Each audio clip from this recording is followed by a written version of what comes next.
I first met him in the early 80s in a Chinatown of urban Java.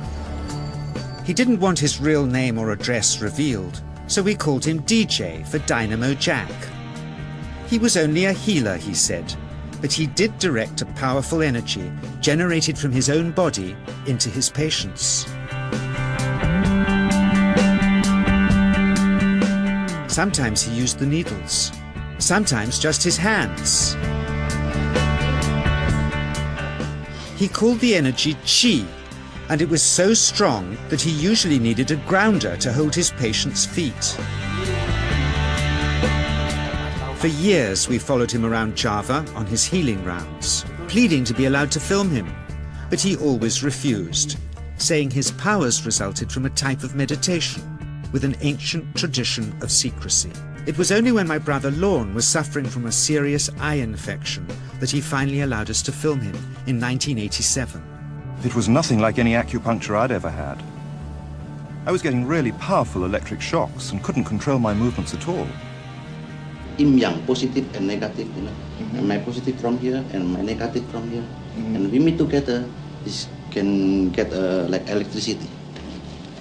And is this because you're special? You have a special sort of it's meditation every day. It's meditation that does it? Meditation every day. Like you can touch me, like this. It's nothing, okay? It's my burn. Just like this. For our sound recordist, it was also a shocker.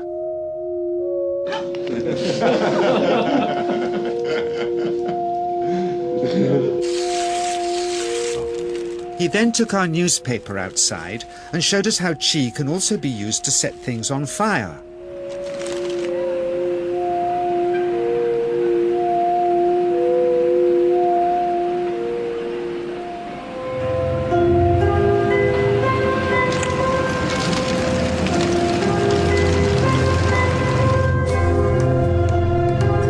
When he heard we'd shown this footage in public, he was very upset and refused all our future efforts to contact him again. As the years passed, we sadly resigned ourselves to never seeing him again. My brother Lorne never did, for by 1997 he was already dead, when I again found myself with DJ, now treating me for an eye problem. But it wasn't this that brought me back. He had tracked me down out of the blue and invited me to tell me a story. He had just returned from 2 years on a deep meditational journey, alone in the heart of Borneo. Amongst his revelations, he had seen, he said, how history was moving on into great change, and the old wisdom was vanishing. So he'd called me back to film just enough of him to remind us that we all have undreamed of powers sleeping within us, and that there's nothing special about him except for his training in waking them. Grounding this patient, my cameraman Joe is having to use all his weight to keep contact. But Chii is pushing him away. He seems able to control the amplitude of this Chii, like a dimmer switch, and it causes uncontrollable responses in the patients and their grounders. I can barely keep my hand on you. It wants to fly off. The electricity is so strong. This mother unwittingly grounds her child. He won't sit still, so she's asked to hold him and grin and bear it. Sometimes signs of this passing energy can be seen in the transmitter too. This Chii stuff is only the surface, he says, of the real adventure beneath, in the meditational technique.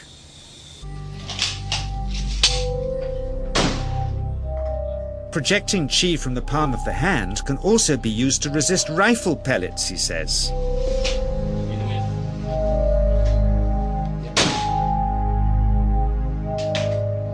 First, you learn to distinguish between yin and yang Chii in your body.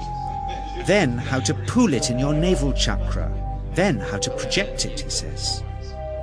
And it's the proportionate mixture between yin and yang which accounts for different effects, like pulling or pushing objects or igniting them. Then he gets really strange. He says that mastering yin Chii is the key to the spirit world. There's a long tradition of Indonesian krisis being possessed by spirits. So people bring him their krisis to see if they're duds. Here, he says, he doesn't manipulate matter by projecting mixtures of yin and yang Chii. He merely creates a field of yin energy in which, he says, if there's a spirit, it can manifest itself.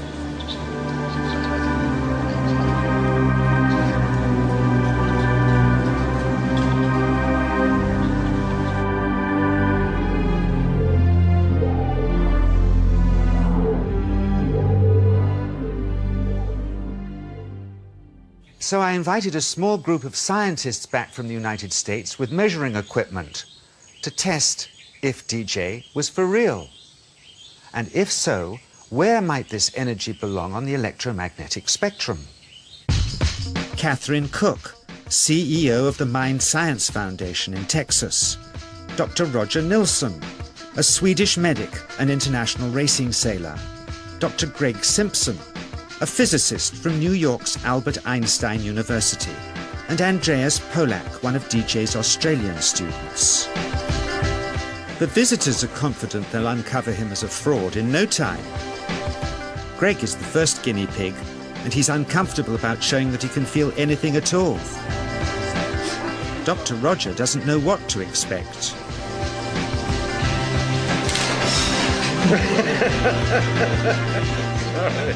Out comes the metal detector, like the things they use in airports, to see if he has any concealed metal in his body.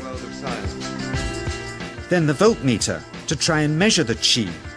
But how to get it to work? Where's the ground? What settings? DJ suggests that as his negative is his perineum, and his positive is his navel chakra, perhaps that's where the electrode should be attached. He doesn't stand on his dignity. He's eager to help, but still no readings. They're getting shocks off his arm, and now they're on the right settings, but the needle still isn't moving. DJ says it isn't electricity, it's Chii. It's 1, 2, up, I feel it in my whole body. I feel it at 3, 0.3, I feel it in my legs. Shit, But suspecting there's some tricky setup on his premises they can't find, they insist we all go to a randomly chosen hotel room several miles away to see if he can light a light bulb with his fingers. It doesn't ground on the wall. So Greg holds and grounds one wire, while DJ pumps Chii through the other. The bulbs are LEDs, light-emitting diodes, which ignite in different colors according to the intensity of current. Yes. On, off, on. Brilliant. Oh, you're blinking. Things were going well. DJ was enjoying it too, until he invited us all out to lunch at his local, where he tried to push a chopstick through the table. He couldn't get it through the formica surface, so he came up through an inch of wood from underneath.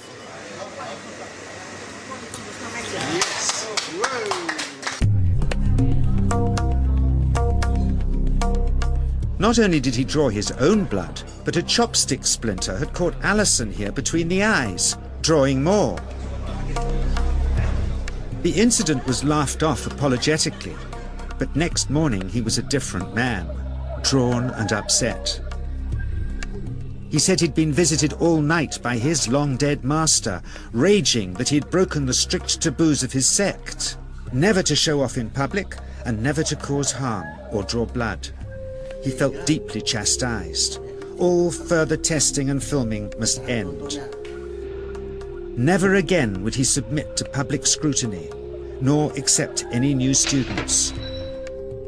He would sink from sight and continue his healing in obscurity, as he had done since before we met him in the early 80s and had always told us was right.